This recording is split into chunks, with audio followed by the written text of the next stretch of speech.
আচমকা আসা হরপাবানে ভেসে গেল এক পরিবারের 4 সদস্য। মহারাষ্ট্রের হারিন করা সেই ভিডিও দেখছেন আপনি। একটানা মুষলধারে বৃষ্টির জেরে হরপাবানে ভেসে গিয়ে মৃত্যু হলো কমপক্ষে 5 জনের, যার মধ্যে 4 জনই নাবালক। রবিবার বেলা 1:30 নাগাদ এই মর্মান্তিক ঘটনাটি ঘটে মহারাষ্ট্রের লোনাওয়ালার ভুসি ড্যামে। পুনের পুলিশ সুপার পঙ্কজ দেশমুখ বলেন, 2টি দেহ এখনো পর্যন্ত উদ্ধার করা হয়েছে। উদ্ধার কাজ চলছে। নিখোঁজরা প্রত্যেকে একই পরিবারের সদস্য। তারা পুনের শহীদনগরের বাসিন্দা।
পুলিশ সুপার জানিয়েছেন, এখনো পর্যন্ত 40 বছর বয়সী এক মহিলার দেহ উদ্ধার হয়েছে।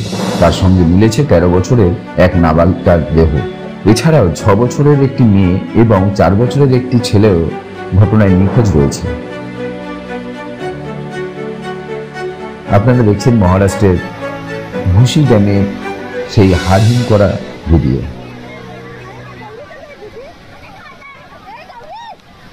ব্যুরো রিপোর্ট, খবর এই সময়।